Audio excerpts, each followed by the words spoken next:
If you've ever stared at your packed calendar and thought, there is no time for my priorities, then this one's for you. Hi, friends. I'm Elena Aguilar, and this is the Bright Morning Podcast in video form. Every week, I will help you lead coaching conversations that build connection and spark real change. Today's episode is for anyone who's ever looked up from a whirlwind of tasks and thought, wait, when do I actually coach? Maybe your calendar's packed. You're saying yes to everything. You're running around supporting teachers, covering classes, attending meetings, laminating anchor charts, and coaching. That's happening in the cracks. If you feel like you're playing the role of helpful teammate more than transformational coach, then this episode is your invitation to pause, recalibrate, and reclaim your time. So let's start by naming the problem. Your schedule is running you.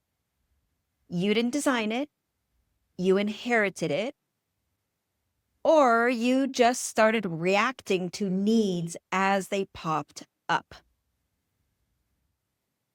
So here's the real question. If I looked at your calendar, would it reflect your values? Would it reflect your purpose? Would it reflect the impact that you want to have? Now, if not, just know that you're not alone. Many coaches start the year without a clear weekly plan. And they think, I'll figure it out once I know who I'm coaching. Or I want to be flexible. But flexibility without intention leads to reactivity. And reactivity burns us out and dulls our impact. So here's the trap.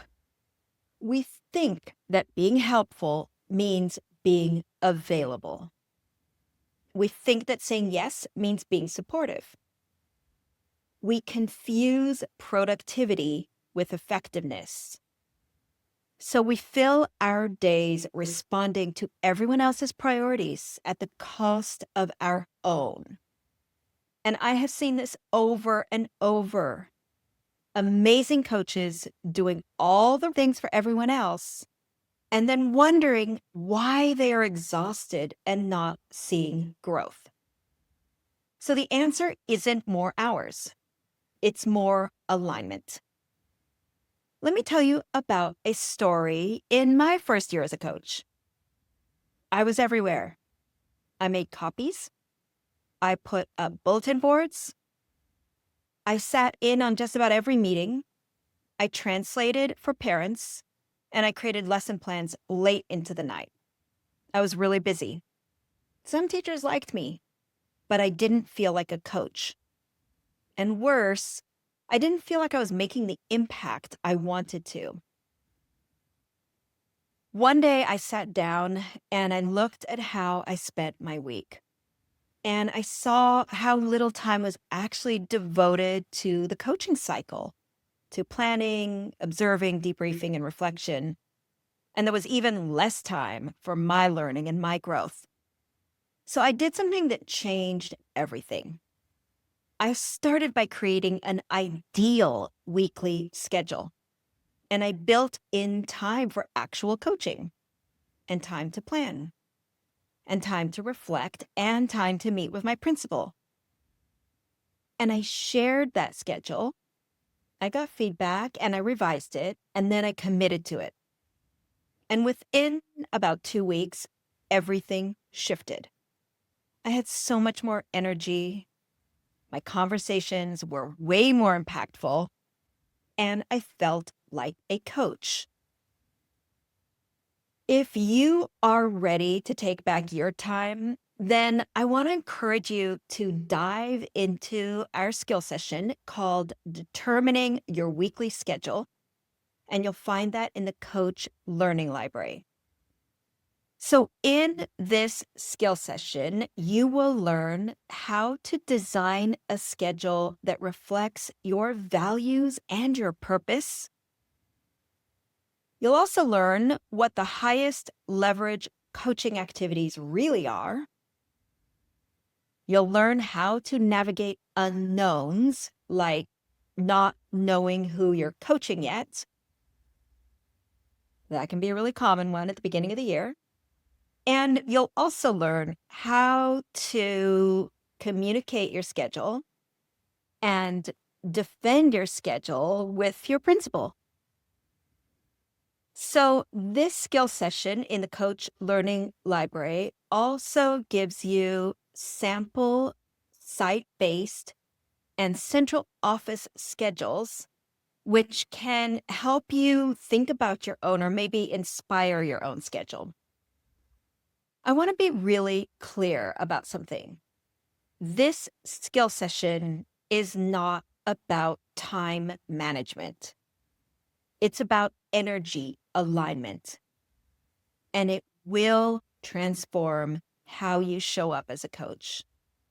It will transform how you feel about yourself in your job. Okay, so I've got a challenge for you for this week. My challenge is set aside 30 minutes to draft your ideal weekly schedule. Even if you don't have all the details yet, even if you're not sure who you're coaching, even if you're not sure if your principal will approve of it, start with your priorities. What do you want your time to reflect? And then take the next step. Share it. Maybe start by sharing it with a peer or friend or another coach that you know, or maybe share it with your principal. Now, if you are a Learning Library member and a member of our PLC, then share it in the online community. I would love to see it. By sharing it, you can get feedback and then iterate. Because when your time reflects your vision, your coaching becomes more powerful and your work becomes more sustainable. All right. I want to close with one big idea. Your time is your most precious resource. Your time is your most precious resource, and if you don't claim it, someone else will. So be proactive, be intentional, and build a schedule that reflects and that honors your purpose. Okay, in the show notes, you will find a direct link to the Coaching Learning Library skills session called Determining Your Weekly Schedule. Now, if you are already a subscriber of the Learning Library, then this session is waiting there for you. And if you are not yet a subscriber, then this is one of those moments when joining could change the trajectory of your year.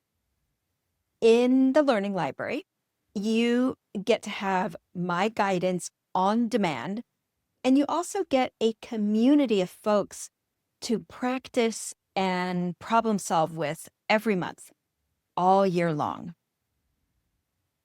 I really believe that the Learning Library and the PLC could make the difference for you between surviving and thriving this year. Okay, in the show notes, you will also find a link to our upcoming free community webinars. Thanks for watching. If this video sparked something for you, then give it a like and share it with a colleague. And I would love to hear your thoughts or your questions, and so feel free to drop those in the comments. And don't forget, this episode is part of our weekly podcast. So subscribe, and then you will not miss a single episode. I'll see you next time.